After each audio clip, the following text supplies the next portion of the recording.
కేంద్ర ఎన్నికల సంఘం ప్రెస్ మీట్ జరుగుతుంది. ఇప్పుడు లైవ్ చూద్దాం. नामित 1.6 लाख BLAs ने मिलकर एक प्रारूप सूची तैयार की है. इस प्रारूप सूची की एक कॉपी आप सभी लोगों को दी गई है, जिसमें कि हर बूथ में जब ये प्रारूप सूची तैयार की जा रही थी तो सभी राजनीतिक दलों के बूथ लेवल एजेंट्स ने उसे हस्ताक्षर के साथ भी सत्यापित किया है. इस प्रारूप सूची में त्रुटियां हटाने के लिए एक बार फिर निर्धारित समय परिधि में सभी मतदाता और राजनीतिक दल मिलकर अपना बहुमूल्य योगदान दे रहे हैं. विगत आंकड़ों के अनुसार स्वयं मतदाताओं ने लगभग 28,370 ऐसे क्लेम्स एंड ऑब्जेक्शंस दिए हैं और जो मतदाता 1 जुलाई को 18 वर्ष की आयु पूरी कर चुके हैं या 1 अक्टूबर को 18 वर्ष की आयु पूरे करने वाले हैं, ऐसे 1,03,703 मतदाताओं ने भी अपना आवेदन फॉर्म 6 और डिक्लेरेशन के साथ किया है.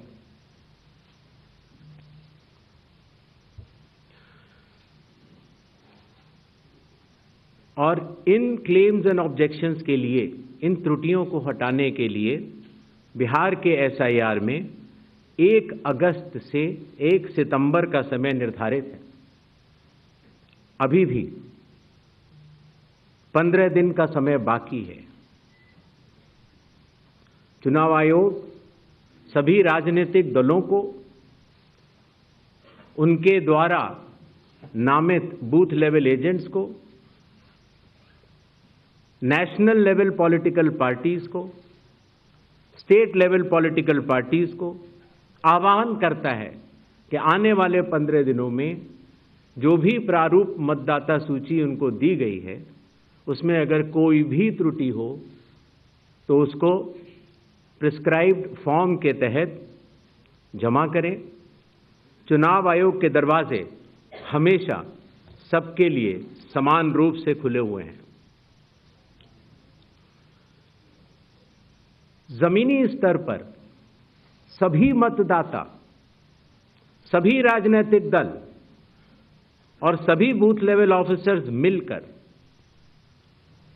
एक पारदर्शी तरीके से कार्य कर रहे हैं, सत्यापित भी कर रहे हैं, हस्ताक्षर भी कर रहे हैं और वीडियो टेस्टिमोनियल्स भी दे रहे हैं. यह एक गंभीर चिंता का विषय है कि राजनीतिक दलों के जिला अध्यक्षों और उनके द्वारा नामित BLAs के ये सत्यापित दस्तावेज, टेस्टिमोनियल्स, उनकी आवाज उनके स्वयं के राज्य स्तर के या राष्ट्रीय स्तर के नेताओं तक या तो पहुंच नहीं पा रही है और या फिर जमीनी सच को नजरअंदाज करते हुए भ्रम फैलाने की कोशिश की जा रही है. सत्य तो यह है कि कदम से कदम मिलाकर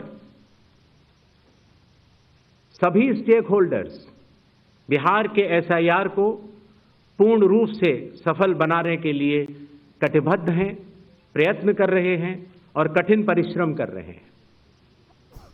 जब बिहार के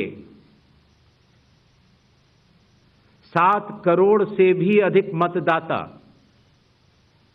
चुनाव आयोग के साथ खड़े हैं तो न तो चुनाव आयोग की साख पर कोई प्रश्न चिन्ह खड़ा हो सकता है और न ही मतदाताओं की साख पर. कानून के अनुसार अगर समय रहते मतदाता सूचियों में त्रुटियां साझा न की जाएं,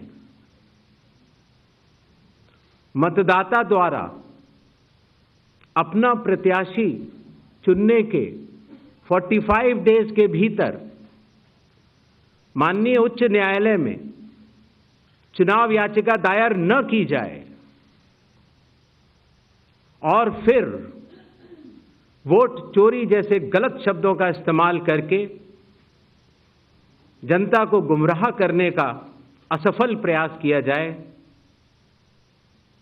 तो यह भारत के संविधान का अपमान नहीं तो और क्या है। जहां तक कि मशीन रीडेबल मतदाता सूची का सवाल है, माननीय सुप्रीम कोर्ट 2019 में ही कह चुका है कि यह मतदाता की निजता का हनन हो सकता है। Voter privacy can be breached. हमने कुछ दिन पहले देखा कि कई मतदाताओं की फोटो उनकी अनुमति के बिना मीडिया के समक्ष रखी गई, उनके ऊपर आरोप लगाए गए, उनका इस्तेमाल किया गया। क्या अपनी माताओं, बहुओं, बेटियों सहित किसी भी मतदाता की सीसीटीवी वीडियो चुनाव आयोग को साझा करनी चाहिए क्या? मतदाता सूची में जिसका नाम होता है वही अपने प्रत्याशी को चयनित करने के लिए वोट डालता है। लोकसभा के चुनाव की प्रक्रिया में 1 करोड़ से भी अधिक कर्मचारी, 10 लाख से भी अधिक बूथ लेवल एजेंट्स, 20 लाख से भी अधिक प्रत्याशियों के पोलिंग एजेंट्स चुनाव के लिए कार्य करते हैं। इतने सारे लोगों के समक्ष इतनी पारदर्शी प्रक्रिया में क्या कोई भी मतदाता वोट की चोरी कर सकता है? कुछ मतदाताओं द्वारा दोहरे मतदान के आरोप लगाए गए, सबूत मांगने पर जवाब नहीं मिला। ऐसे मिथ्या आरोपों से न तो चुनाव आयोग डरता है और न ही कोई मतदाता। जब चुनाव आयोग के कंधे पर बंदूक रखकर भारत के मतदाताओं को निशाना बनाकर राजनीति की जा रही हो, तो आज चुनाव आयोग सबको स्पष्ट करना चाहता है कि चुनाव आयोग निडरता के साथ सभी गरीब, अमीर, बुजुर्ग, महिला, युवा सहित सभी वर्गों और सभी धर्मों के मतदाताओं के साथ बिना किसी भेदभाव के चट्टान की तरह खड़ा था, खड़ा है और खड़ा रहेगा। जय हिंद, जय Bharat. Sir, during door-to-door survey and enumeration, how many Nepali, Bangladeshi and Myanmarese nationals were found by BLOs? Does the Election Commission have any figures? 80. I'm coming, sir. We have enough time, sir. 80. Ganesh Kumar ji, how are you? I think you are well. This is Sandeep Shornokar from Bartaman newspaper. It's a West Bengal, one of the largest newspaper. मेरा question ये है कि बिहार के बाद बंगाल में कब SIR शुरू हो रहा है? 164.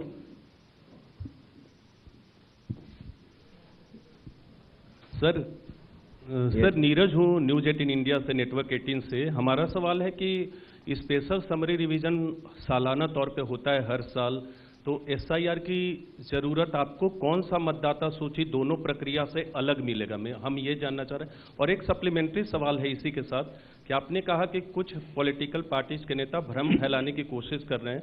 उनका ये भी कहना है, राहुल गांधी की मैं बात कर रहा हूँ, थोड़ी देर पहले उन्होंने कहा है क्यों उन्हीं से शपथ पत्र सिर्फ मांगा जा रहा है, दूसरे लोग, दूसरी पार्टी के लोग जो सवाल कर रहे हैं उनसे क्यों नहीं?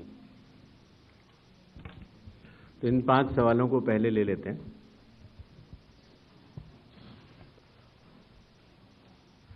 हमारे सारे मीडिया बंधुओं के माध्यम से मैं देश के मतदाताओं को ये बतलाना चाहता हूं